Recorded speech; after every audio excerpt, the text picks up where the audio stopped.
গাছ ফুল পাতার এই চমৎকার ডিজাইনটি কিভাবে করলাম, কখন করলাম, কেন করলাম তা দেখতে চাইলে, জানতে চাইলে চলুন তাহলে ভিডিওটি কন্টিনিউ করা যাক। 2025 সালের কোরবানির ঈদের আগে আগে একটি অর্ডারের কাজ কমপ্লিট করেছিলাম। অর্ডারটি করেছিলেন একজন ম্যাডাম। কেকের ডিজাইন কেমন হবে জিজ্ঞেস করায় ম্যাডাম বলেছিলেন একদম সিম্পল হবে, সাদা সাদা থাকলেই হবে। আমি জিজ্ঞেস করলাম কি উপলক্ষে কেকটি নিচ্ছেন। ম্যাডাম বললেন আসলে কোনো উপলক্ষ নয়, কেকটা আসলে আমি আমার শ্বশুরবাড়িতে নিয়ে যাব, কারণ আমার শ্বশুরবাড়ির সবাই আপনার কেকের খুব ভক্ত, তাই তাদের জন্য এই কেকটি নিয়ে যাচ্ছি, এজন্য কিছুই লেখা লাগবে না, আর ডিজাইনটা একদম সিম্পল থাকবে, সাদা সাদা রাখলেই হবে।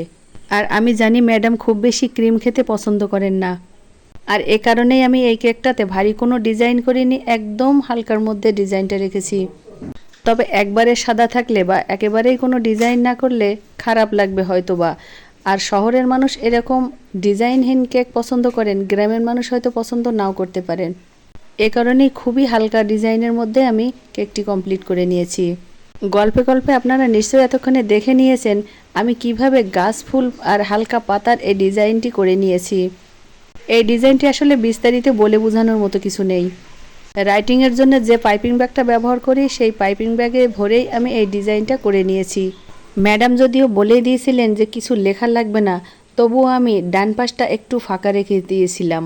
ঈদ মোবারক অথবা লেটস ইট এই কথাটা লিখতে চেয়েছিলাম, বাট শেষ পর্যন্ত আর লেখা হয়নি। কিছু সুইট বল দিয়ে ডিজাইনটা কমপ্লিট করে নিয়েছি।